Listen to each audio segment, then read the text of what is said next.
तो hey guys, welcome back to my channel. तो आज के इस वीडियो में हम कुछ जानेंगे फैक्ट के बारे में। तो चलिए वीडियो को स्टार्ट करते हैं।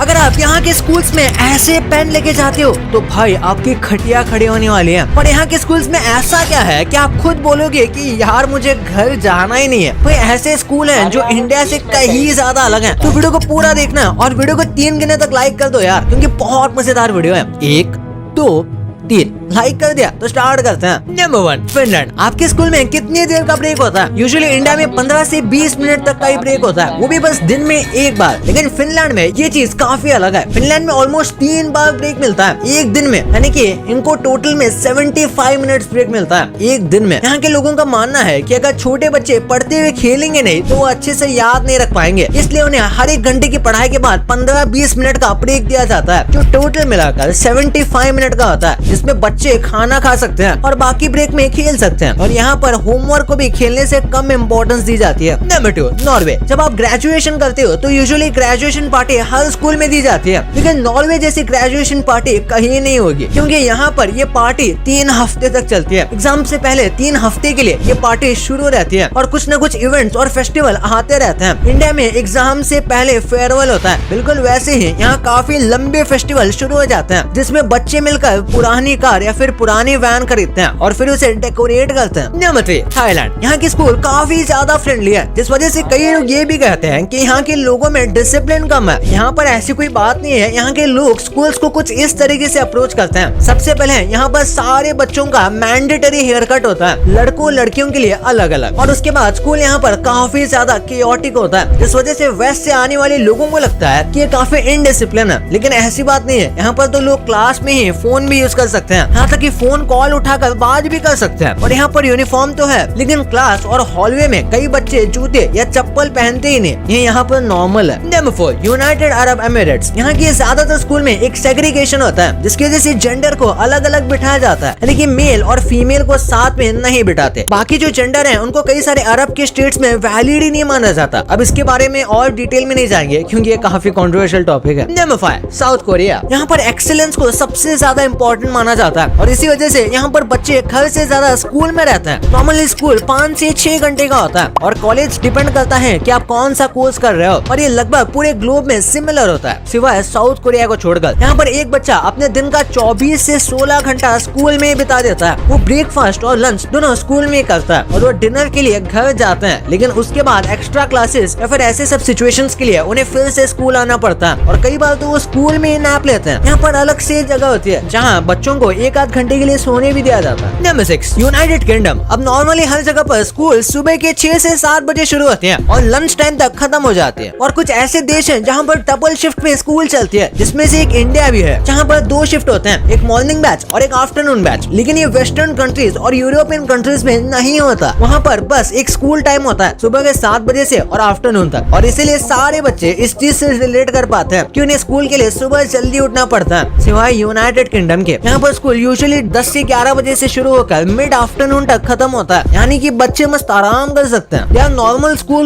तो हर जगह पर होते हैं, लेकिन कुछ कंट्रीज के कुछ स्कूल में ऐसे रूल हैं जो हर जगह पर कॉमन नहीं होते। पहला, क्लीन योर क्लास। अच्छा, आपके स्कूल में क्लास कौन क्लीन करता है? ज्यादातर इंडियन स्कूल में पियोन या फिर कोई बंदा ही उसका करता है, यानी कि फीमेल या फिर मेल पियोन। और अगर कुछ ऐसी स्कूल है जो काफी विलेज में है, तो वहाँ पर हो सकता है कभी बच्चों से स्कूल साफ करवाया जाए। लेकिन यही सेम चीज जापान और यूक्रेन के लगभग सारी स्कूल्स में होता है, जहाँ पर स्टूडेंट ही क्लास को क्लीन करते हैं स्कूल खत्म होने के बाद, और उनकी एक के बाद एक टाइमिंग होती है। और यूक्रेन के कुछ स्कूल में तो कई बार टीचर से भी एक्सपेक्ट किया जाता है कि वो क्लास को क्लीन कर देंगे स्कूल खत्म होने के बाद। Number 2, ban on gloves. School में ग्लव्स पर बैन होता है। इंडिया में भी ये चीज बैन है, लेकिन उसका रीजन यही है कि वो ड्रेस कोड के खिलाफ है। लेकिन कुछ कंट्रीज में ग्लव्स को बैन करने का एक अलग रीजन है, वो है गैंगस्टर्स। जो लोग ग्लव्स पहनते हैं उनको गैंग का हिस्सा माना जाता है, और इसी वजह से स्कूल में ये पहन के जाना बैन है। Number 3, no eraser and clicks. सोचो आपके स्कूल में पनिशमेंट मिल जाए क्योंकि आप स्कूल में इरेजर लेकर गए। हाँ, यूएस के स्कूल में ऐसा हो सकता है। यहाँ पर इरेजर कुछ स्टैंडर्ड तक बैन है, और यूएस के कुछ स्कूल में प्राइमरी में मैकेनिकल पेन्स या फिर क्लिक साउंड करने वाले पेन्स लाना भी अलाउड नहीं है, और अगर आप ये लेकर आते हो तो आपको सीरियसली पनिशमेंट मिल सकती है। Number 4, limited washroom. यार ये बात बहुत ज्यादा बुरी लगती है कि हमने टीचर से वॉशरूम की परमिशन मांगी और वो ना दे, पर हमें पता होता है कि अगला लेक्चर से पहले हमें जाने का मौका मिल ही जाएगा। पर शिकागो में जितने भी स्कूल हैं उसमें बहुत अजीब रूल है कि जिसकी वजह से बच्चे पूरे सेमेस्टर में बस 3 बार ही वॉशरूम जा सकते हैं, और ये वॉशरूम वाले चांस आप कभी भी यूज कर सकते हो, लेकिन बस 3 बार, वो भी पूरे सेमेस्टर में। और उसके बाद अगर आपको लगी भी है तो आपको स्कूल खत्म होने तक वेट करना पड़ेगा। Number 5, suspension for not coming. तो ये रूल बहुत ज्यादा फनी लगता है। कई ऐसे स्कूल होते हैं जिसमें ये रूल है कि अगर आप लगातार कई दिनों तक स्कूल नहीं आए हो और उसके बाद जब आप स्कूल आओगे तो आपको प्रिंसिपल मैम के पास जाना पड़ेगा और फिर आपको सस्पेंशन दे देंगे, यानी कि स्कूल ना आने की पनिशमेंट, वो भी बस 2 दिन तक। और अगर कोई स्कूल में इंपॉर्टेंट डेज नहीं है जैसे कि एग्जामिनेशन या फिर कुछ, तो ये पनिशमेंट से ज्यादा गिफ्ट हो गया, क्योंकि उस बच्चे को वैसे भी स्कूल नहीं आना है। स्कूल एक्सेसरीज की बात करें तो न्यूजीलैंड में बच्चे अपने साथ स्कूल पेंसिल, रबर, ये सब तो नॉर्मल चीजें लेकर जाते हैं, लेकिन उसी के साथ ये लोग व्हाइट बोर्ड मार्कर, एक रिकॉर्डर, सन हैट और सन ब्लॉक्स लेकर भी जाते हैं। अब व्हाइट मार्कर तो किसी नॉर्मल प्रोजेक्ट में और इन सब में काम आ सकती है, लेकिन रिकॉर्डर का एक स्पेशल काम होता है कि जब इनके म्यूजिक लेक्चर्स होते हैं तब ये रिकॉर्डर का इस्तेमाल करके म्यूजिक रिकॉर्ड कर सके, और ये सबके लिए कंपलसरी होता है। और फिर जो सन गियर की हम बात कर रहे हैं, यहाँ पर लगभग सारी कंट्रीज करते हैं, क्योंकि यहाँ पर लंच थोड़ा अलग तरीके से होता है। यहाँ पर बच्चे स्कूल प्रेमिसेस में कहीं पर भी बैठकर लंच खा सकते हैं, और ज्यादातर बच्चे ग्राउंड में बैठकर खाना एंजॉय करते हैं, तो इसीलिए वो सन गियर्स लाते हैं। और जर्मनी की बात करें, जर्मनी में जब बच्चे अपने फर्स्ट ग्रेड के पहले दिन स्कूल जाते हैं तो उन्हें ये कोन दिए जाते हैं जिसमें कई सारी स्कूल की कलरफुल चीजें होती हैं। खास इंडिया में भी होता है। और साउथ कोरिया की बात करें तो अपने बहुत ज्यादा लंबे चलने वाले स्कूल की वजह से यहाँ के बच्चे काफी ज्यादा एक्स्ट्रा चीजें लाते हैं, जैसे कि 2 लंचेस, ये बात तो आपको पता होगी। लेकिन इसी के साथ यहाँ पर सब कुछ ज्यादा फैंसी और कलरफुल होता है। यहाँ के लोगों को चमकते हुए, धमकते हुए, क्यूट और फैंसी चीजें पसंद होती है, और इसलिए आपको सारी स्कूल एक्सेसरीज बहुत सारा फनी मिल जाएंगी। यहाँ नॉर्मल इरेजर की जगह पर इलेक्ट्रिकल इरेजर पॉपुलर है, और ऐसे ही सब कुछ फैंसी और कॉमिक टाइप होता है। भाई ये तो आपको पता चल गया, पर यहाँ ऐसा क्या है कि रेस्टोरेंट्स में ये जो नमक साइड में ऐसे रखे जाते हैं ना, ये आपकी मौत को दावत दे रहे हैं। और ये जो आप पैकेट्स में जूस देखते हो ना, इसका ये सच जानने के बाद आप इनको देखने की भी हिम्मत नहीं करोगे। वो क्यों, इस वीडियो में पता चलेगा। इस वीडियो को आप भी दबा के देखो यार, और इस वीडियो को लाइक करके ही जाना। मैं सब कुछ देख रहा हूँ कि आपने लाइक किया नहीं, तो इस वीडियो को लाइक कर दो, और हाँ, चैनल को सब्सक्राइब नहीं किया तो उसे भी कर देना। तो मिलते हैं अगले वीडियो में, तब तक के लिए बाय।